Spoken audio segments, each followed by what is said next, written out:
আসসালামু আলাইকুম guys, welcome back to my other video. তো আজকে আমরা যাচ্ছি একটা বিজনেস ট্রিপে।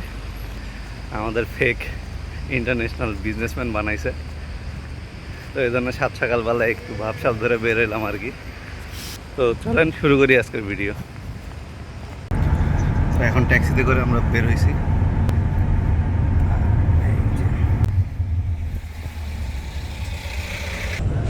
এরপর চায়না রাস্তার সৌন্দর্য উপভোগ করতে করতে আমরা প্রায় 4.5 ঘন্টা জার্নি শেষ করে আসি আমাদের স্পটে। আর স্পটে এসে নেমেই সে একটা রোদ উঠছে, তো রোদের কারণে অবস্থা খারাপ। তারপরে করার কিছু নাই, মোটামুটি 4-5 মিনিট হেঁটে আমরা মেন যে অডিটোরিয়াম রুম, যেখানে বড় আমাদের এক্সপোটা হচ্ছে, তো সেখানে আমরা গেলাম। তো গিয়ে দেখি যে সামনে অনেক সুন্দরভাবে ওরা ডেকোরেট করছে, অনেক বড় একটা গেট করছে। আর এখানে আমাদের কার্ড দেওয়া হচ্ছিল, তো সেই কার্ডটা আমরা নিয়ে এক্সপোতে এন্ট্রি নিই। তো এক্সপোর কার্ড নিয়ে এন্ট্রি নেওয়ার পরে এখানে দেখি যে বড় একটা স্ক্রিন আছে, যেখানে অনেকে এসে ছবি টবি তুলতেছে। আর চারিদিকে সবাই ভিডিও ছবি নিয়ে ব্যস্ত। এরপর সামনে এগোতে আমরা দেখি এক্সপোটা বিভিন্ন রকমের শাখায় ভাগ করা। অনেক রকমের শাখা ছিল, এআইয়ের, তারপরে মেডিকেল, আরও অনেক রকমের শাখা ছিল। তো আমরা সেগুলো এক্সপ্লোর করি, সবাই যেমনটা করতেছিল। তো আমরা মূলত আছি এটা মেডিকেল জোনে।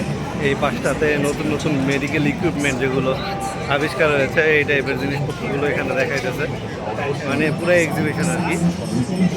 তো এই যে বন্ধুদের সঙ্গে ঘুরতেছি আর এক্সপোর মজা নিতেছি।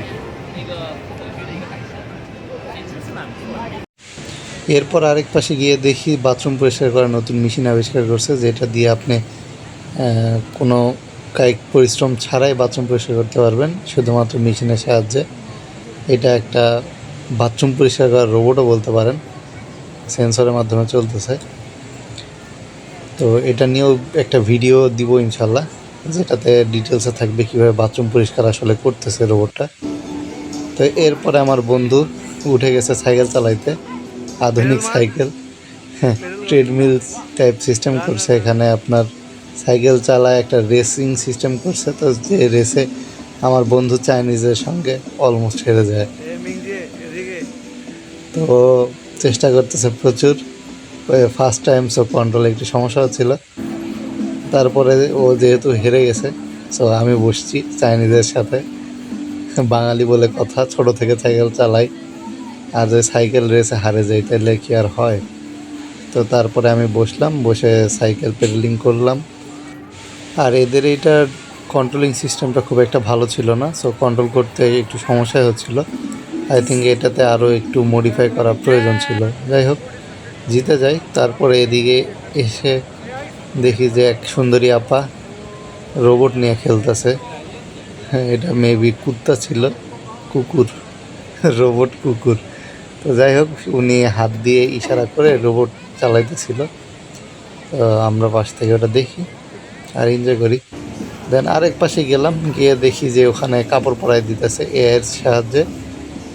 সামনে থেকে আপনি হাত দিয়ে ইশারা করে যে কোনো কাপড় রিলোড করে নিলে আপনার শরীরে চলে আসবে। তো এটাও আসলে সম্পূর্ণ ওদের বানানো হয় নাই, এটা জাস্ট প্রাথমিকভাবে হয়তো বা ডেভেলপ করছে, কারণ কাপড়টা ভালোভাবে আসতেছিল না স্ক্রিনে, আর গায়ের সঙ্গে যে ফিট হবে সেটাও খুব ভালোভাবে হচ্ছিল না। তো আশা করি এমন সিস্টেম বের হবে যেটা দিয়ে কাপড় এমন দেখা যাবে আর কি, যে আমার কেমন লাগে।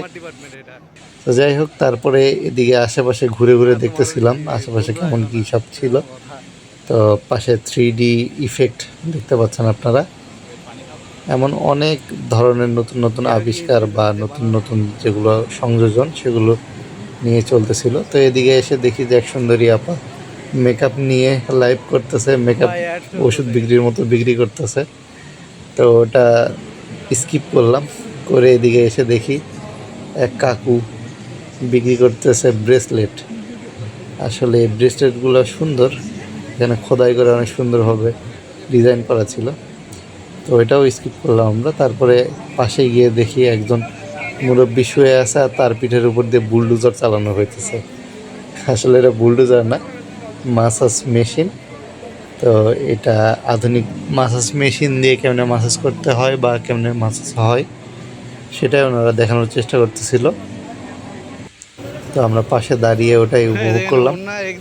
তো দেন এখানে এসে দেখি যে এক কাকু ওড়না বিক্রি করতেছে, ওড়নার এক্সিবিশন করতেছে। তো আসলে এটা ওড়না হইলেও আসলে ওড়না না, এটা অন্য কিছু মেবি। তো এখানে যে কারুকার্যটা ছিল বা যে ডিজাইনটা করছে অনেক নিখুঁতভাবে, অনেক সুন্দরভাবে করছিল। তারপর আর একটু সামনে গিয়ে দেখি যে একটা স্পোর্টস কার টাইপের একটা কারের এক্সিবিশন চলতেছে। তো কারটা দেখলাম, এটা আসলে একটা চাইনিজ ব্র্যান্ডের, নতুন ব্র্যান্ডের কার। তো এই জন্য এটা এক্সিবিশনে। তো ওনাদের বললাম যে ভাই একটু দেন, চালাই আসি। তো ওনারা দিবে না, বলে যে এটা শুধু দেখানোর জন্য, ডন টাচ। তো আর কি করার, তারপর এখান থেকে আমরা গেলাম কিছু রকেট দেখতে, চাইনিজ রকেট। আসলে নতুন নতুন যেগুলো আবিষ্কার হয়েছে বা যেগুলো ওরা নতুনভাবে আবিষ্কার করার চেষ্টা করতেছে, এগুলো নিয়ে আসলে এই এক্সপোটা। তো এখানে অনেক কিছু দেখতে পারি আমরা। অনেক অনেক কিছুই ছিল যেগুলো আসলে সব কিছু দেখানো সম্ভব না, কারণ এতে দেখা যাবে ভিডিওটা 2-3 ঘন্টার হয়ে যাবে। তো তারপরে দেখি এক দামড়া বেটা বাচ্চাদের সঙ্গে খেলতেছে গেম, আর বাচ্চাদের মতো ডিস করে গুলি করতেছে, এদিক ওদিক যাইতেছে। আসলে এটা একটা 3D গেম। তো চোখে চশমা লাগে, উনি টেস্টিং পারপাসে গেমটা খেলতেছে, যে কেমনে কি করতে হয় ওগুলো আসলে দেখানোর চেষ্টা করতেছে। তো আজকের এক্সিবিশন এখানেই শেষ। আমি বাসের জন্য যাইতেছি, আমাদের বাসে করে আনছিল, সো বাসে ব্যাক করার জন্য বাসের দিকে যাইতেছি। তো আজকের মতো এখানে শেষ করছি, দেখা হবে আবার কোনো পরবর্তী ভিডিওতে। সে পর্যন্ত আল্লাহ সবাইকে ভালো রাখুক, সুস্থ রাখুক। আল্লাহ হাফেজ। তো প্লিজ ভিডিওটি যদি ভালো লাগে অবশ্যই একটি লাইক বা কমেন্ট করেন। আপনাদের একটি লাইক বা কমেন্ট অনেক বেশি অনুপ্রেরণা দিবে। আল্লাহ হাফেজ।